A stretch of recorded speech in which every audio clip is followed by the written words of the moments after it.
Hello बच्चों। JEE mains 2025 24 जनवरी evening shift का paper है। देखो पूछ रहा है कि नीचे हमें दो स्टेटमेंट दिए हैं। फर्स्ट स्टेटमेंट में एक ग्राफ बनाया है और बोल रहा है कि ये जो ग्राफ है ये फर्स्ट ऑर्डर रिएक्शन के लिए वैलिड है। और सेकंड स्टेटमेंट दिया है उसमें भी एक ग्राफ बनाया है और उसमें पूछ रहा है कि ये फर्स्ट ऑर्डर रिएक्शन के लिए वैलिड है। राइट। तो हमको इसमें बताना है कि दोनों स्टेटमेंट सही है या कौन सा करेक्ट है या कौन सा इनकरेक्ट है। राइट। तो चलो इसमें देखते हैं क्या करना होता है। पहला पॉइंट, अगर हम फर्स्ट ऑर्डर काइनेटिक का हम ग्राफ बनाते हैं तो वो होता है क्या।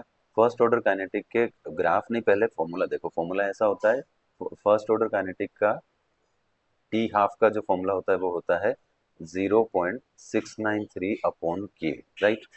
तो देखो यहाँ हम क्या देख रहे हैं कि जो फॉर्मूला जो बन रहा है वो है T half is equal to 0.693 upon के।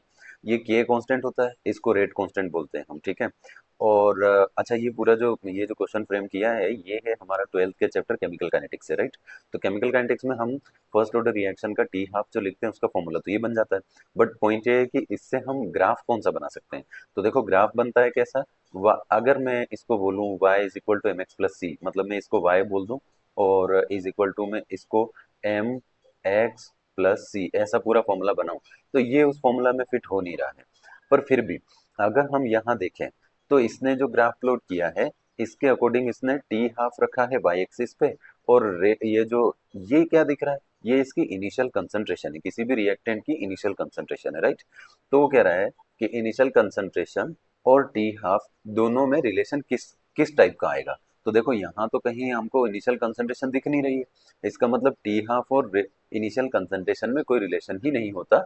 इसलिए ये जो स्लोप है ये इस टाइप से इसके साथ साथ आगे की तरफ इंक्रीज हो रहा है। राइट।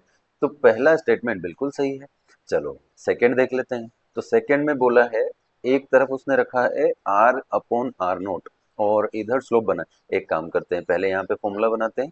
टी हमारा हो गया इज इक्वल टू में आ जाना चाहिए 2.303 अपॉन के। और यहाँ आ जाना चाहिए लोग ए नोट। ए नोट क्या होता है बेटा, इनिशियल कंसंट्रेशन। और ए या इसको मैं ए लिख रहा हूँ, यहाँ आर लिखा है, कोई फर्क नहीं पड़ता, रिएक्टेंट या ए कोई भी रिएक्टेंट रहा होगा।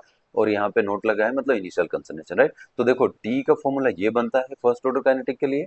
ये ऊपर जो बना है वो टी हाफ का था, यानी 50% रिएक्शन हो चुकी है। और ये वाला इन जनरल जो बनता है हमारा ओवरऑल रिएक्शन के लिए। अब पहले तो यहाँ चेक करो कि यहाँ से अगर हम क्या क्या कर रहे हैं, चेंज क्या हो रहा है देख लेते हैं। टी हमारा हो गया टाइम, इसको एक्स एक्सिस पे रख दिया और ये इसने के अपॉन 2.303 रख दिया। और लॉग में ये वाला जो बेटा इसने रखा है ना, ये वाला जो वैल्यू है ये इनकरेक्ट हो जाएगा, क्योंकि ये हमारा होना चाहिए था क्या, लॉग ए नोट मतलब आर नोट अपॉन आर होना चाहिए था। राइट। इसका मतलब ये वाला स्टेटमेंट हमारा इनकरेक्ट है। तो फिर हम यहाँ ढूंढ लेते हैं कि कहाँ दे रखा है। Statement one is true and second is false, तो सेकंड फोर्थ हमारा आंसर है। Thank you.